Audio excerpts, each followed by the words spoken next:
Now on BBC One, the news at 10 live from Glasgow with Sophie Rayworth.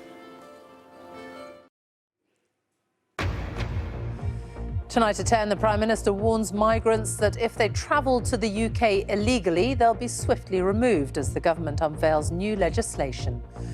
Touring a Home Office command centre in Dover today, Rishi Sunak said anyone arriving illegally would be banned from claiming asylum or returning in future.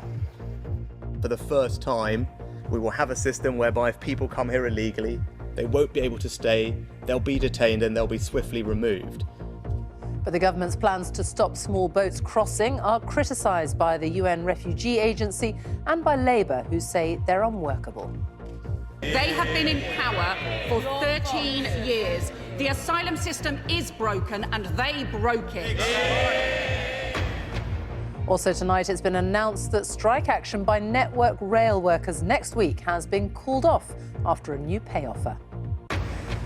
A vigil in Cardiff for 3 young people who died in a car crash and 2 others who lay critically injured at the scene as police are criticised for not searching for them sooner. Head-to-head, the 3 candidates vying to be Scotland's next First Minister who came out on top in tonight's live debate. That debate is taking place right here in Glasgow, and we're here tonight as the BBC marks a very special centenary. It's 100 years ago this week that the BBC transmitted its first broadcast in Scotland from an attic room in the city centre. On BBC London, the new mothers who say they're being left traumatised by childbirth because some types of pain relief are being withheld.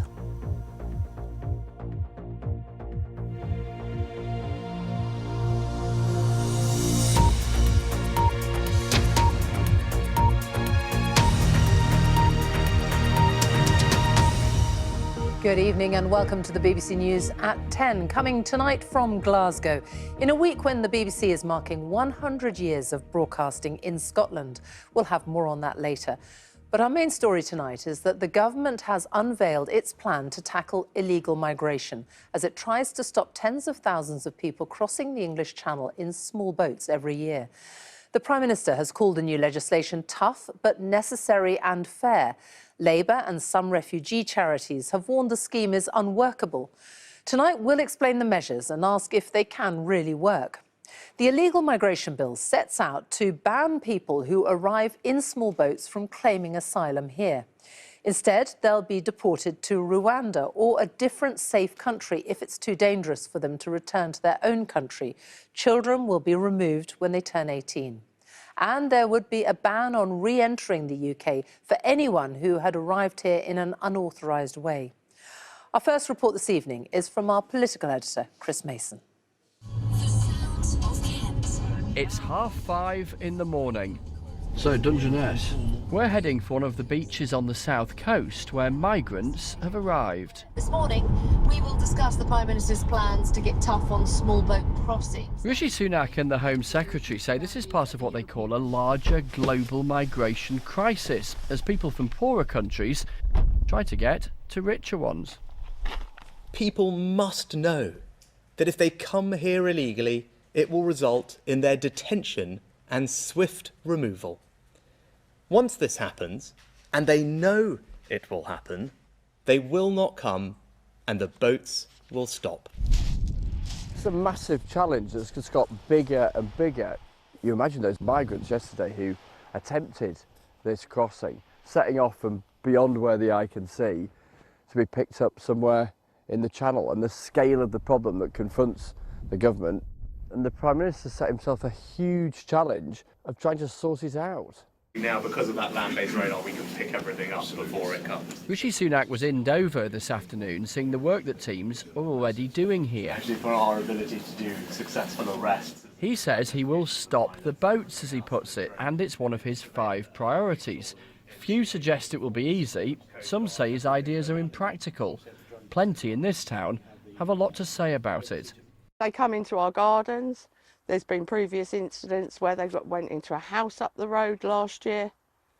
It's not fair. Not fair on anybody. I think anyone should have the right to asylum. It's something that needs to be dealt with. There's too many of them coming over. And if you're legal, you should come over with a passport, not on a boat.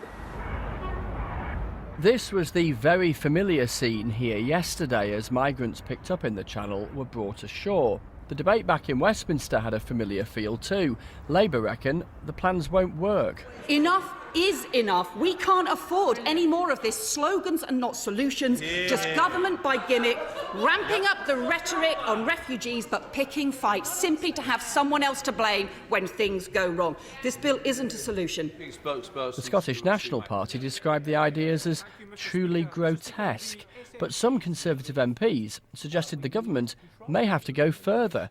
We all hope this legislation will succeed, but will my right honourable friend promise that if it is frustrated by the European Convention on Human Rights, that we will commit to leave it? Because leave it we must, if in the end this legislation is forestalled. The government is, for now at least, committed to remaining in the European Convention on Human Rights, but strikingly, the Home Secretary's written to MPs saying there is a more than 50% chance the plans are incompatible with international law. The government's been searching for months for a plan that is sufficiently radical that it makes a noticeable difference, but is on the right side of the law. As one senior figure put it to me, they want to push their nose up against a window of legality. In other words, this will provoke a row, and they know it will. But the only thing that matters in the end is whether it stops people crossing. If by the time of the next general election you haven't stopped the boats, will you have failed? I wouldn't be standing here if I didn't think that I could deliver on this promise. Since I've had this job, I've spent a lot of time thinking long and hard about how to solve this problem, and I'm confident that the bill we're introducing today will help us do that. And what of the legal challenges expected? Of course we're up for the fight and wouldn't be standing here if we weren't, but we're confident that we will win. Today marks the start of this planned new policy. There is plenty more argument to come. So what happens next? Well, it's expected that this will be back before the Commons next Monday, and there's a relief amongst ministers tonight that this hasn't encountered much opposition from Conservative MPs, but opposition it will encounter before long, not least in the House of Lords. It's expected there after Easter. The government hopes it could become law by the summer, but that is when legal challenges are expected, and it is far from certain that the government can win. Even if it does, there's then a question around deliverability, around practicality of the ideas that they're setting out. Amongst the opposition parties privately, some nervousness tonight about some of the language that was used in the Commons today, a sense that it was rather inflammatory, and some people, some critics think the government has set all of this up in order to fail, something strongly denied by senior ministers. As far as the Prime Minister is concerned, he heads to Paris next on Friday to talk about all of this with the President of France. Chris, thank you. Well, let's go to France now. Our correspondent Lucy Williamson is in Calais, and you've been speaking to people in migrant camps on the north coast. What have they been saying about this? Well, very few people that we've spoken to in the camps here have been deterred by the government's new policy. A lot of them were talking about the Rwanda policy that was announced last year. They remember how anxious it made some of them. And they also remember that no one has actually been put on a flight to Rwanda yet. And so many of them are concluding that policies like this either won't happen or won't happen to them. Or even in some cases, if these policies are implemented, it's worth the gamble. I met a young Sudanese man today called Salah who said he would rather be in prison in the UK than free here in France. Now, that's partly about the pull of the UK. It's also partly about how difficult it is for migrants now to live here in France. But these are people who are used to rationalising risk. And so if there's any window of hope, many of them will stay committed to that goal of getting to the UK, whatever the consequences might be. Lucy Williamson in Calais, thank you. So the number of people crossing the Channel in small boats has soared in recent years. Our analysis editor, Ros Atkins, looks at how the government has attempted to deal with the issue and the challenges it faces. Crossing the Channel in small boats like these has been the focus today. And let's put this in context, starting with net migration. It was 504,000 in the year to June 2022. That's the difference between the overall number of people entering the UK by all legal means and those leaving. This was the highest annual total on record. Bear that in mind when we look at arrivals by small boat. Now, last year, 2022, that figure was 45,000. That is 10 times smaller than the net migration figure. But the small boats number has risen in recent years. In 2018, it was 300. Now, most of those people arriving by small boats will claim asylum. They say they fled their home country in search of shelter and protection. And the highest number of applicants last year came from Albania, followed by Afghanistan, Iran, Iraq, and Syria. And right now, 2/3 of all applicants will wait at least 6 months for a ruling. Now, in December, the government took action. It introduced measures to tackle the gangs it says are responsible for Albania being at the top of this list. It says since then, 500 Albanians have been sent back. The government also says it wants asylum seekers to come to the UK by what it calls safe and legal routes. We know there are already schemes for some people from Ukraine, Afghanistan and Hong Kong, and these schemes have contributed to that record net migration figure we saw earlier. But organisations such as the Refugee Council argue that for most people seeking asylum, there aren't safe and legal routes available. It's also useful to compare the UK with other European countries. The most recent data we have for this is 2021. Here it is. Germany is top of that list, France and Spain next. All received more asylum applications than the UK. Italy and others receive fewer. Now, we know measures to stop the boats are a priority for Rishi Sunak's government. For the moment, the most recent data shows the numbers continue to go up, though they're a small fraction of overall migration. Ros Atkins there. A vigil has been held in Cardiff for the 3 young people killed in a car crash at the weekend, which left 2 others critically injured. The group had gone out on Friday night. Police have today confirmed they were first reported missing on Saturday evening. It wasn't until late on Sunday night that a police helicopter was sent to search, and the car was discovered soon after midnight in a wooded area, almost 48 hours since they'd last been seen. Our Wales correspondent Hal Griffith reports. A moment to honour 3 young lives. Friends who went on a night out together and never made it home. Darcy Ross was 21, the same age as her close friend Eve Smith. They died alongside Raphael Jean, aged 24. It was one of his friends who arranged tonight's vigil. Yeah, we're very close, we've got a lot of memories together, been through a lot of stuff together, friends for years. Pretty much, we was like brothers. I just wish, obviously, we knew a lot sooner and was able to see through the trees, so he was found a lot earlier, could have potentially saved him maybe. The police say the car crashed early on Saturday morning. It was found almost 2 days later after a member of the public spotted tyre tracks.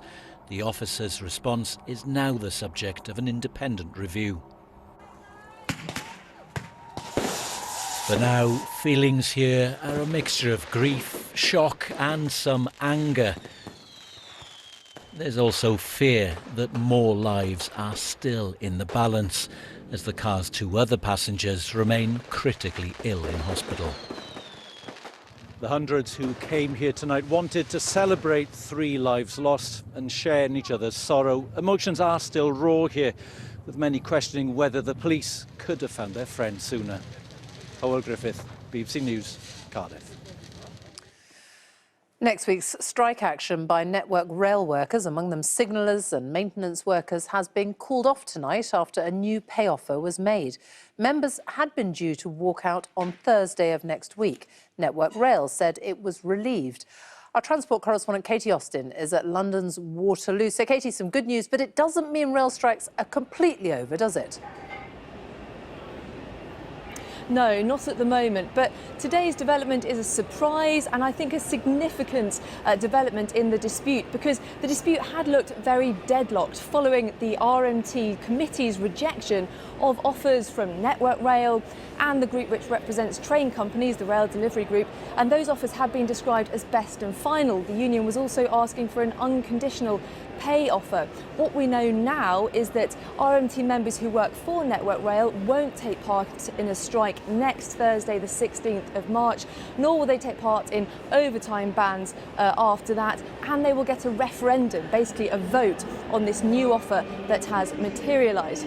However, as things stand, RMT members who work for the train operating companies are still due to take part in strikes on the 16th of March, on the 18th and the 30th and the 1st of April, meaning there will still be disruption, albeit not quite on the same scale as if Network Rail was involved next Thursday. But this evening, the group which represents the train companies, the Rail Delivery Group, said it has contacted the RMT seeking urgent talks, and it wants them to give members at the train companies a vote too. Katie, thank you. Manchester Crown Court has heard that a 9-year-old girl was killed by a gunman during a ruthless pursuit of his intended victim. Olivia Pratt-Corbell was fatally wounded when she was shot in her home in Liverpool last August. Thomas Cashman is accused of murder and attempted murder. He denies all the charges. Our North of England correspondent Judith Moritz was in court. Olivia Pratt-Corbell was tucked up in bed late at night when the sound of gunfire rang out, terrifying the 9-year-old. Her street had become a crime scene, a gunman running along it, chasing another man who was fleeing for his life. 3 shots were fired, and as they went down Olivia's street, the men reached the area outside her house. The gunman is said to have been Thomas Cashman, who was armed with both a pistol and a revolver as he chased his target. Thomas Cashman was brought to court today amidst high security as the prosecution opened its case against him. Olivia's family, wearing pink ribbons in her memory, were also at the trial, listening to gruelling detail. The jury was told that Olivia's mum, Cheryl, had heard the commotion in the street and opened her front door. In courtroom number 1, she wiped away tears as the detail of what happened to her daughter was read out. The jury was told that having heard all the noise, Olivia jumped out of bed and ran downstairs, screaming to her mum that she was scared. Cheryl Corbell tried to shut out the gunman, but as she did so, he opened fire, and his bullet travelled through the door and through Cheryl's hand before it hit the little girl. The police were called and officers scooped Olivia up and rushed her to hospital, but she was pronounced dead a short time later. Thomas Cashman said to have fired another shot before disappearing, having failed in his bid to kill his target. The jury was told the shooting had gone horribly wrong. Prosecuting David McLaughlin Casey said, "This is serious business, as you'll appreciate. It's about the ruthless pursuit by Thomas Cashman to shoot Joseph Nee at all costs, without any consideration for anyone else in the community."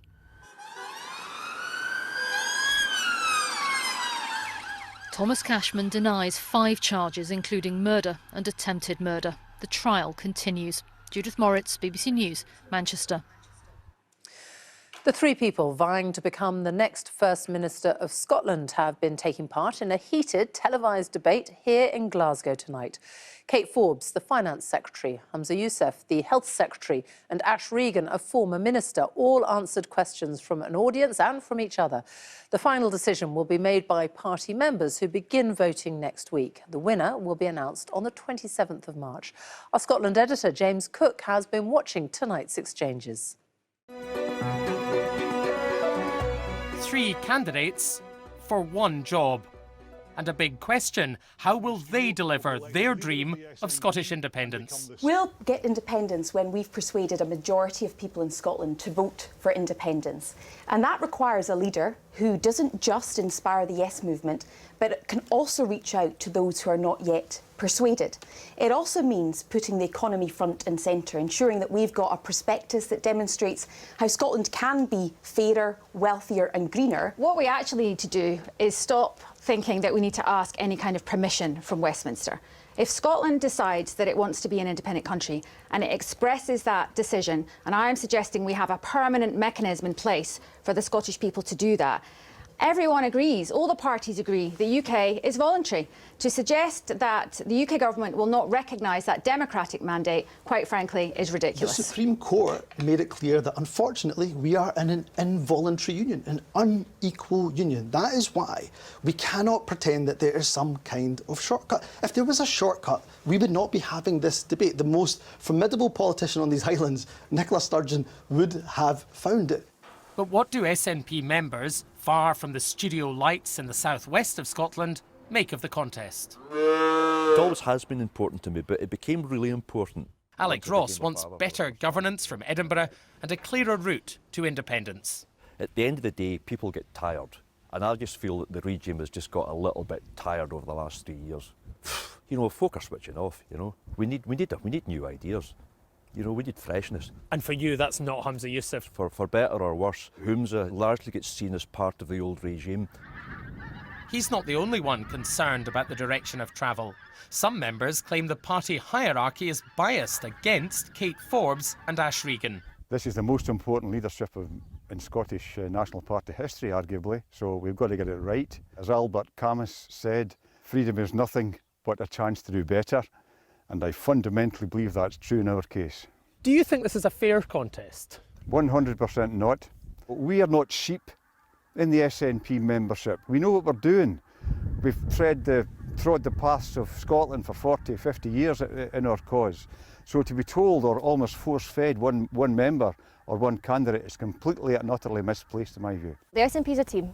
So does this Scottish Government minister think that is fair? I don't think that is fair. In fact, I was reflecting the other day that, and certainly my experience is that there can hardly be a member who at some point over the last 10, 15 years hasn't been at an event where Humza has been there, been enthusiastic, really understood what we're doing and why we're doing it. But look, if the question is Humza the man to continue the SNP's success, the trust that the people of Scotland have put in us, I think he absolutely is. And where this contest ends up could determine the direction of the nation. Well, James is with me now. That debate taking place just a very short distance from here. It certainly got very heated. What did you make of it? It did, Sophie, and it's really unusual to see that, and especially unusual to see that within the SNP, a party which has not had a competitive leadership contest for 2 decades. It felt to me as if this had been like a pressure cooker. The lid had been on it, and to a certain extent it blew off tonight. We saw all the candidates criticising each other at various points on public services, on social issues, on, as we saw there, independent strategy.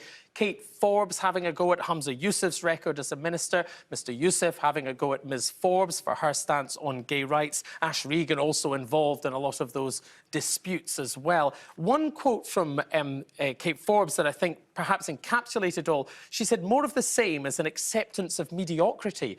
This is someone who's in government. OK, she's on maternity leave, but she's talking about a fellow cabinet minister there. So I think their opponents of the SNP will try to exploit that. As we've seen from our chats in the southwest, the membership are divided too.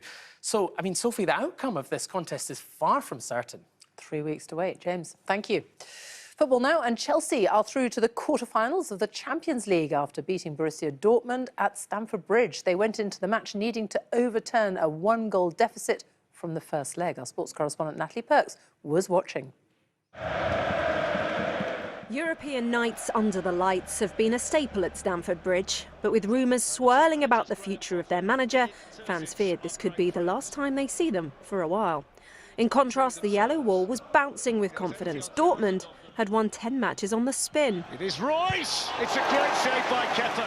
Chelsea had to score. Kai Havertz had the best chance to bring them level. Right across the line. Something had to give. Surely, step forward, Raheem Sterling. Sterling scores! His first goal since January. Chelsea hadn't scored 2 in a match since December, but just after half-time they were given a helping hand. It's a penalty. Remarkably, Havertz was once again denied by the woodwork. Or was he? The ref made him retake it.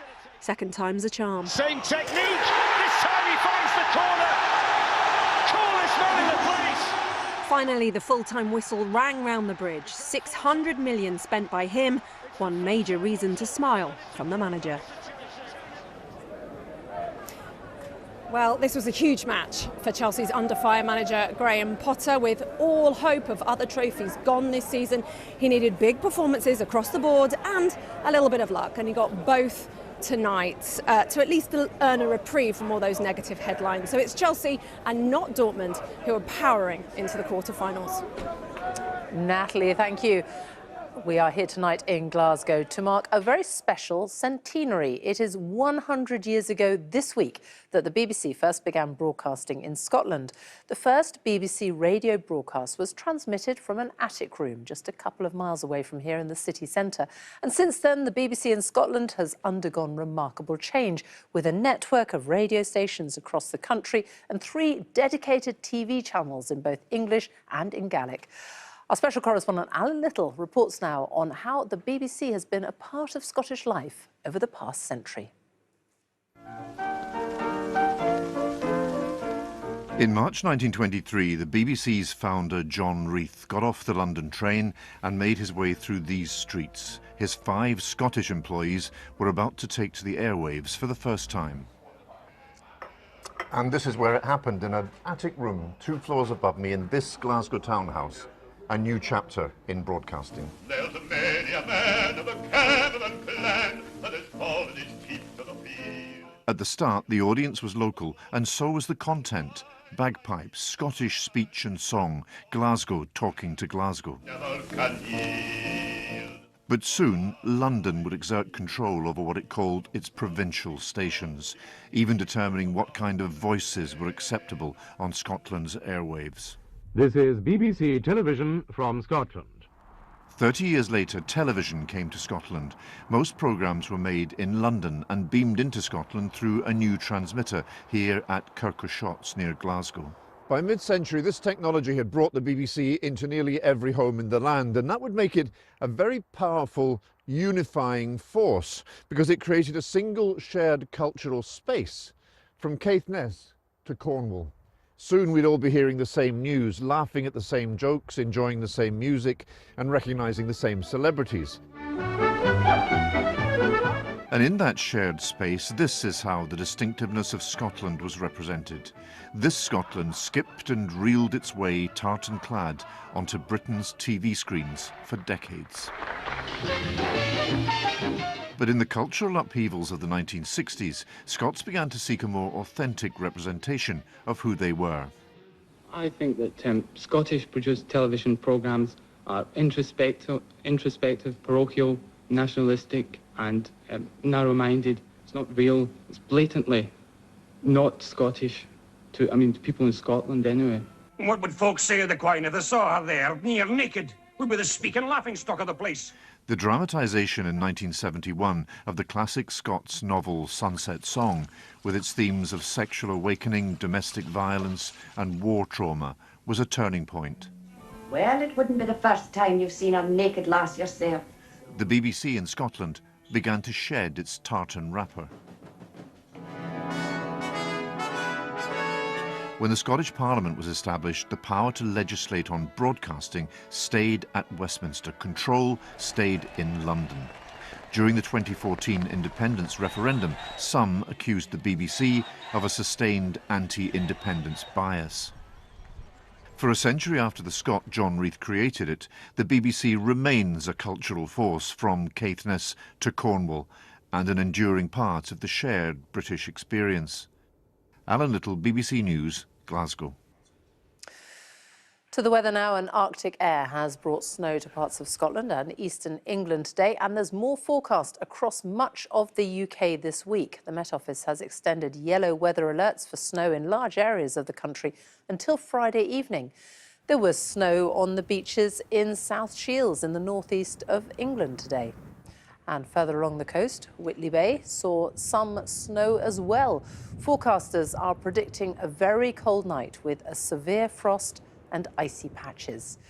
Here in Scotland, there has been some travel disruption and almost all schools on Skye either had to close or open later. And this is Aberdeen Airport. Staff were out clearing the runway this morning, making sure all flights were able to depart without too much of a delay. Well, let's get a full weather forecast now from Darren Bett, and a snowy week ahead, Darren. Yeah, so far, Sophie, most of the snow has been falling across northern parts of the UK and in particular in northern Scotland, where we've got some snow and ice overnight tonight. But tomorrow is not going to be a good day for travelling in southern parts of the UK. All that cold Arctic air has swept its way southwards, and at the same time this cloud is coming in from the Atlantic, and that will take some rain, sleet and snow eastwards across southern England and South Wales overnight. It could be a couple of centimetres of snow up into the M4 corridor, some icy conditions as well. Further north, the temperatures will be much lower, especially in the Scottish Glens. But we start with that cold, wintry, wet weather in southern England. It does move away quite quickly, but we'll see more wet weather coming back into the southwest. That will turn to snow. Further north, northern England, Scotland, Northern Ireland, seeing more sunshine, fewer snow showers, but it's going to be a cold day everywhere with temperatures again 3 to 5 degrees. Let's focus on that wet weather arriving in the southwest. It's moving in more quickly. It's pushing northwards more rapidly as well. Things are going to get very nasty through the afternoon into the evening rush hour as the rain turns more readily to snow in more areas, and more significant snow as well. There could be 5 to 10 centimetres in places. That then moves away. Another area of low pressure then comes in from the Atlantic and pushes wet weather northwards during Thursday, this time more slowly. Across more southern parts of England it may well be rain, but as you move northwards through the day into North Wales, the North Midlands and later northern England, we'll see some snow arriving. At this stage it's still dry in Scotland and Northern Ireland, but it's still cold here, temperatures 3 or 4 degrees. And we still have the Met Office warning for Thursday and into Friday. It covers this area. Maybe that the snow doesn't get as far north in Scotland, but we've still got the potential for some heavy falls of snow in the Pennines, especially as the snow develops more widely in this area on Thursday night. Sophie. Darren, thank you. And that is the BBC News at 10 from Glasgow tonight. The news continues here on BBC One. We join our colleagues across the nations and regions, including here at Pacific Quay in Glasgow, where Laura Miller is standing by with Reporting Scotland. From all of us here, good night.